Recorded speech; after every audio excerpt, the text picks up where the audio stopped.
It seems the heels advocate, unfortunately, well, not so much, has to make this video because this is getting genuinely weird. The new video game, okay, WWE 2K26 is officially released, and the base edition is pretty much having this cover right here, right? So this is about the Attitude Era, and if you zoom in closely, you will see Triple H. Now, not only is Triple H on the cover, but this is not the Triple H that was in the Attitude Era. First of all, he's wearing the big gold belt. I think that is a mistake. But nonetheless, at the same time, this is also not Triple H's physique. All right. So I am suspecting that they used AI to give him a different shaped chest, because the original chest of Triple H looked like this. Now, my brothers and sisters, this is a clear-cut example of Triple H once again just ego stroking, bro. This guy is literally worried about the wrong things. Now, at this point, you might think, what the hell is wrong with his nipples, man? This looks like somebody bit on each side of his nipple and like lifted big ass dimple, you know what I'm saying? But no, you would be sadly mistaken to know that the reason why his chest looks like that is because of something called gynecomastia. Now, gynecomastia is a phenomenon very, very common amongst teenagers who are going through like the you know, let's say like the growth spurt, and they're having like their testosterone kick in, and because they were so young still, they had more estrogen than testosterone. That collides. Some of it converts to DHT, yada yada yada, testosterone, blah blah blah blah. And I'm saying it becomes like this whole vicious cycle. And long story short, you start to grow tissue under the nipple area. This is not even actually fat. This is genuinely like some tissue, right? So this is something that happened to The Rock as well, and you can clearly see the same effect happening on his chest. Now, The Rock has gotten, bro, he looks like a fucking mutant here, but he had gynecomastia surgery during his like heyday in the WWF, especially when he wrestled against Mankind. If you guys remember that match, he wrestled Mankind with a shirt on, right? And The Rock was a wrestler. He never wore shirts, especially wrestling, and especially at that time, it was very uncommon.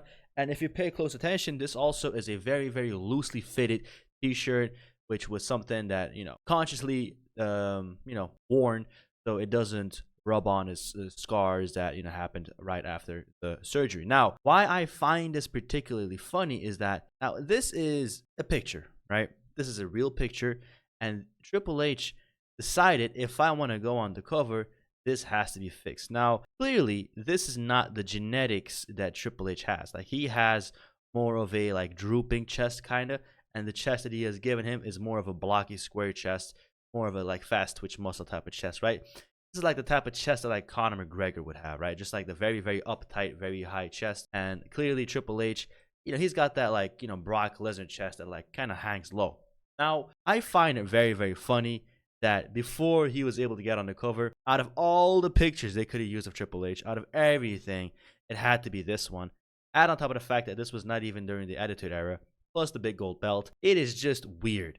Why would Triple H green light this picture? Now, obviously, it is a cool picture for what it's worth, okay? But is it the only picture they could have used? No. So I think this was just a clear-cut example of Triple H and the WWE's usage of AI kicking, right? I believe this is not even photoshopped. I mean, you have to find the right angle, perfect composition, the perfect this, the perfect that, to even put his head on this chest. I think they literally went on one of these like AI generation tools, and they said, fix his chest, and boom, there you go, right? Because the striations in between the chest area is very, very, very high, right? Because if you look at the original picture, the striations weren't that there, right? So I don't want to like, start nitpicking into the bodybuilding side of things. But this obviously is another example of what the hell is Triple H worrying about. Now, let's just give him the benefit of the doubt, and this was not, Triple H's decision. Obviously, if I were to make the cover of WWE 2K26 and I was forced to use this picture of Triple H with his freaking like nipples looking sagged in, and I'm gonna be like, can we do something else? Can we get a different angle of the picture? But no, if I'm forced to do something with this picture alone, I'm gonna be like, all right, man, I'll figure it out. And this is the way that they figured it out. Literally used AI to cover it up. Now, couldn't they have covered up the big gold belt? You know what I'm saying? Why not? Why could they have not covered up the big gold belt? Because nobody in this picture wears gold aside from Triple H. So that is strike number 2, all right? We have AI. We have his chest covered up. It's the wrong Attitude Era picture. He has the big gold. And the entire reveal. I mean, okay, this is not the reveal, technically speaking. This is not the reveal trailer for the poster.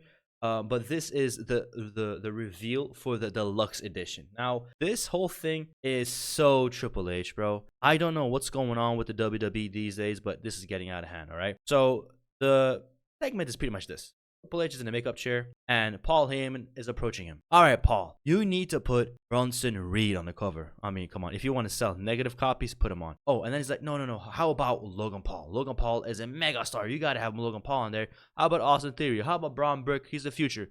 And then they keep walking. And then they're at like the little hallway of the WWE headquarters. And then Triple H looks over, and he sees himself with an AI-generated picture basking in all of his former glory, right?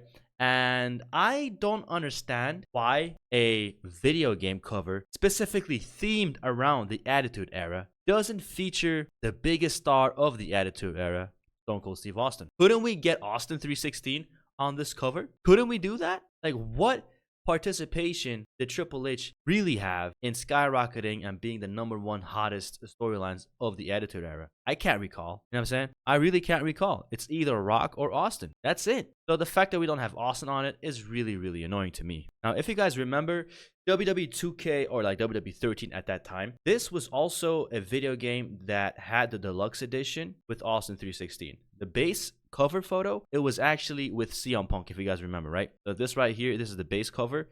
And if you wanted to have the deluxe edition, you would get this cover or this cover right here with Austin, right? Just like this one right here. So basically, it's been done before. And if they're going with the same theme of back then, why can they not do it again? That is what I'm finding really, really weird. Like, what is the underlying necessity of having Triple H on there, right? And this can be applied to so many things. Primarily, that question immediately can begin across the table, but they're not really the focus. The focus is Paul Heyman once again with Triple H, like standing backstage and making the decisions. And this is awfully similar to what we just saw with WWE 2K26. It's like Paul Heyman and Triple H. I don't know why these two seem to be this forced duo when it comes down to doing these promo segments, but it is what it is.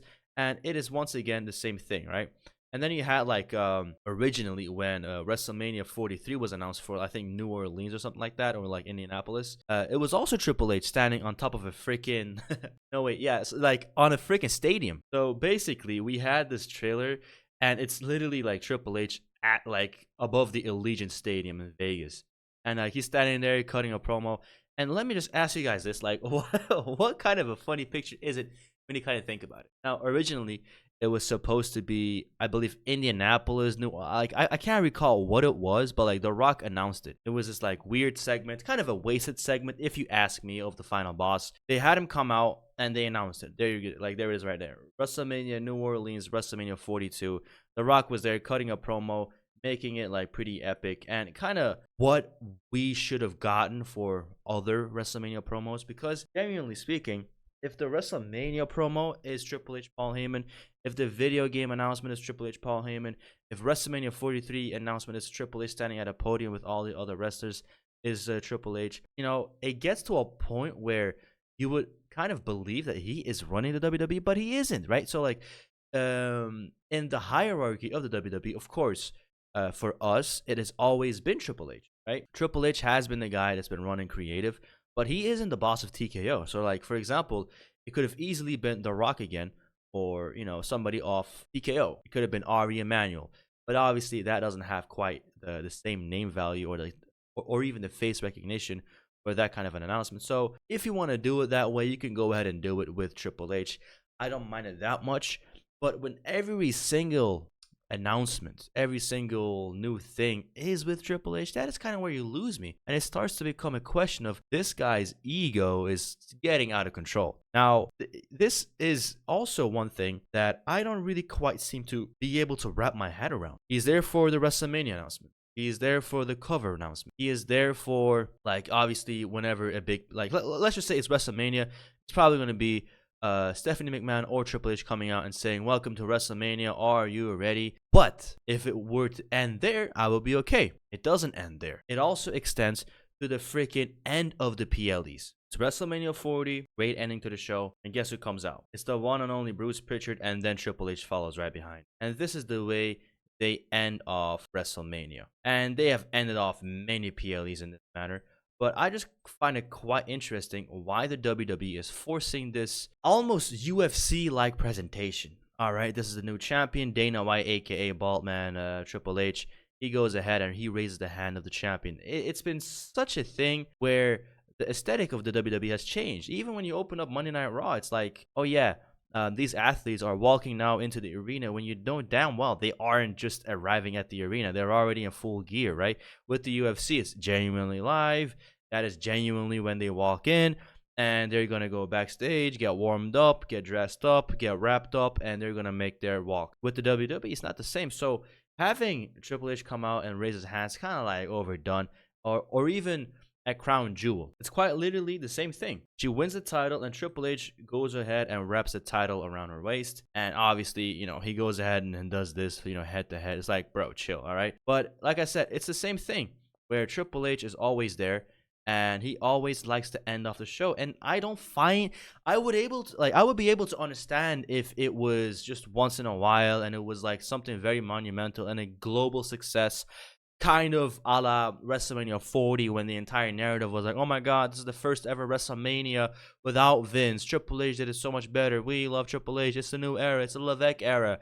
But no, he also did it with John Cena's final match. Bro, John Cena's final match. Cena is emotional. He gave the belts back to Cody and CM Punk, and it's like literally like Triple H like sitting there and hugging him. It's like, I don't want to be the guy that has to say Triple H should never show up, but it's never been something that Vince McMahon used to do, and I don't understand why we have to go with this UFC approach. I don't want to keep calling it the UFC approach because it doesn't always happen with the UFC, but it usually is the case that Dana White is in the ring after every single title match. But nonetheless, it has to be something that is becoming a little bit more prevalent with Triple H, who kind of likes to end off the show with the creators of the show giving their final farewell bow to the crowd, kind of like the curtain call. Right? It's been something that Triple H has always done, and now that he's in charge, keeps doing it over and over again. He did it back in Madison Square Garden, obviously with his friends, the Clique, and now he did it again with John Cena. So the underlying issue, I would have to say, is the amount at which he is on screen. Because if the fact is this, Triple H sometimes doesn't show up to Monday Night Raw and SmackDown, Triple H has arguably ruined John Cena's last year. Triple H has completely fallen out of grace ever since WrestleMania 40. Why is it that Triple H just doesn't come out and utilize his character on screen like he always does right now? For example, in terms of out of kayfabe, this is supposed to be out of kayfabe. I know it is, but why can he just not come back on screen,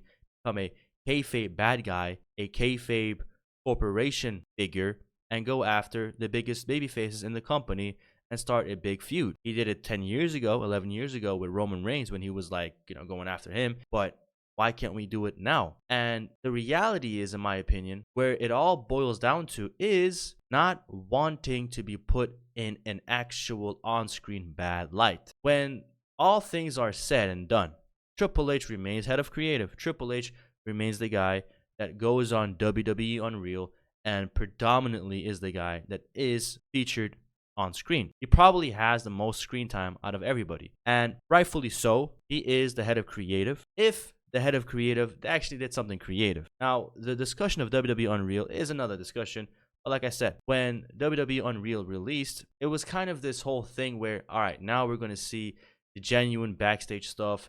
Maybe we're going to see people fighting. Maybe we're going to see LA Knight and Drew McIntyre fighting. Not actually fighting, but like, having a confrontation because LA Knight got in too much work and Drew McIntyre wasn't happy when he got eliminated, yada, yada, yada. So instead of seeing genuine hatred stuff, all we really saw was the athletes sitting in Gorilla and then going out, and then Triple H welcoming them back and then hugging them, kissing them, putting his entire body up against them over and over again. It's kind of like, all right, now it's getting really, really redundant. We have to get Triple H somewhere out of screen, and we have to at least do something with him if he is on screen, but we are not willing to do that. So that is the other issue that was really plaguing the WWE with Triple H. Now, coming back to the original point, it really is funny, my guy. It really is funny, right? This whole Gyno situation thing is really funny.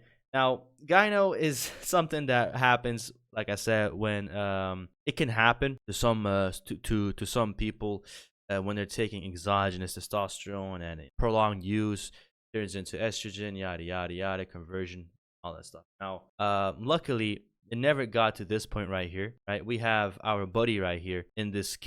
Let's just look at the clip, all right? This right here is diabolical. He he puts his chest over the. What are we doing, chat? Like, I swear to God, bro, if this is wrestling in 2026, wouldn't really be too far-fetched that something like this might follow to the WWE. All right, we already are in this obesity crisis in the WWE. We are already in this crisis of like people don't want to work out, people don't look like wrestlers, people are genuinely just not in the mood to create something that was as cool as the past generations were. Hulk Hogan was jacked, Warrior was jacked, everybody was jacked. And nowadays, not so much. And at the bare minimum, you would expect the guys to be shredded, but they are not. So, hopefully, we're not gonna. Oh my God, what is genuinely insane? Genuinely insane. I genuinely have no words for it, right? But yeah, like I said, this is also something that we have to kind of work on as the entire industry. I believe it all begins with the fans. Now, something like this doesn't bother me. If anything, it is a sign of wanting to improve your look as a wrestler. And in my opinion, it is pretty admirable, right? If you want to go ahead and take exogenous supplements to boost your appearance and look better on screen, go for it, right? MJF was one of those guys. MJF, obviously, his entire career on the indies, he did his thing naturally, probably. But recently, he went to Turkey, got a hair transplant. He hopped on testosterone. He looks jacked. He has a perfect hairline now. He's tan, and all of a sudden, he's back to being a world champion, right? So there has to be something linked to that, right? You cannot be a star without looking like a star, and that is the biggest thing with wrestling, all right? You have to understand that fact. Otherwise, it will be a very difficult lesson to learn in the long run. Because if we look at Kane, was a massive monster. If we look at Undertaker, he was super tall and jacked. Shawn Michaels, he wasn't the tallest, he wasn't the biggest, but he was lean, mean, and good looking. The Rock was pretty tall, charismatic. Hell, even China was very strong, right? And Kurt Angle was also jacked, an actual Olympic gold medalist. Austin 316 was jacked, and obviously Triple H was one of the most jacked guys of all time. I mean, just look at his physique, bro. Like, you can say whatever you want about Triple H, but he's a very dedicated guy, very disciplined, very regimented, and very on point when it really matters. Even when he was 44 years old, 45 years old, like 10 years ago, whatever the hell it was, he was wrestling as Roman Reigns, and even back then he was in shape, you know what I'm saying? So very dedicated guy. You don't get to be the head of creative, the head of the WWE, and you know, like out of sheer luck, right? This guy was a very normal guy in a business that was very hard to penetrate into. Get into the business, you kind of get over, kind of get buried because of the curtain call. You eat shit, right? You endure. And you look around, you're like, damn, man, all of these guys, they don't dare go after the boss's daughter. I'm a good looking guy. I'm jacked. You know what I'm saying? It's true, right? And Stephanie McMahon looks at him. And he's like, damn, this guy is this guy is a man's man. You know what I'm saying? And she was attracted to him. One thing leads to another. Triple H betrays his actual girlfriend, cheats on her for an entire year, breaks it off with her. She goes into a spiral. She falls out of, like, you know, good mental health and does very poor things. Leads into a big train of bad decisions for China. Obviously, it is not quite Triple H's fault. Now, you can blame Triple H for breaking her heart, but you cannot really blame Triple H for going ahead and, you know, maybe like trying to improve his life. If China, you know what I'm saying, responds to heart, like, you know, had responded to a heartbreak like that, it is just a sign that maybe it was always like going to be something that was going to occur in her life. I'm only assuming, obviously. I don't want to speak ill of the dead, but for Triple H's sake, obviously it was just a girlfriend, right? You know what I'm saying? You can't really blame the guy for trying to go with something that he prefers better or more. I don't know, right? Obviously, Stephanie McMahon at the time was a complete opposite of China. China was a performer. Stephanie was the business. China was very tall, muscular, heavy, strong, built, and like probably on hormones. Stephanie McMahon was just a very, good looking girl kind of, and it all went from there, right? It was like he chewed the gum up until it lost its flavor, and then Triple H started to eat the main course. That's how I would like to put it, and that is something that Triple H can be commended for, right? He paved his own way. He created the system that he wanted to be in, and he got to the top. Now, if you can say that Triple H maybe is not the best guy for creative decisions right now, that can be very true, and I would agree.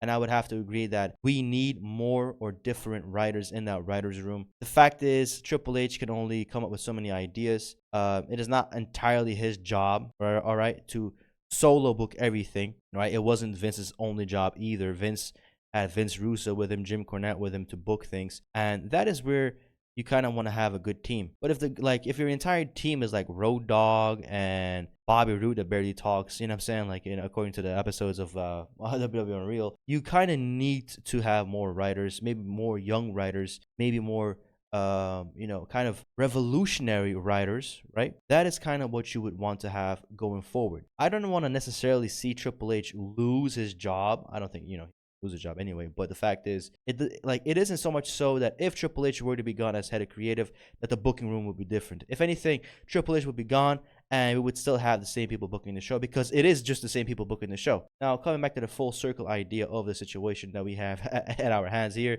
yes, you want to have the booking room. We want to have it full. We want to have it with new people, but we kind of want to have it with people who are kind of in touch. The fact of the matter is this: it is very commendable of Triple H to be in the position that he is in, but can we please stick to what fans want to be in touch with? They don't want to see Triple H be the quote-unquote King of Kings deluxe edition of WWE 2K25 when the entire theme is about the Attitude Era, and you can't even put Attitude Era Rock, Attitude Era Steve Austin. Hell, I don't know. Maybe even put Attitude Era Chris Jericho. He might even come back, but like I said, this reflects many things. Worried about the wrong things with the chest. He got the belt on. He's the only guy with the belt. I'm saying? It's just things that really feel out of touch, and Triple H just doesn't really come across looking all too good either, especially with that promo where he's walking around with, Paul Heyman. It's kind of like, all right, can we wrap it up? But I will wrap it up before they do. I'm the Heels Advocate, and I'm out.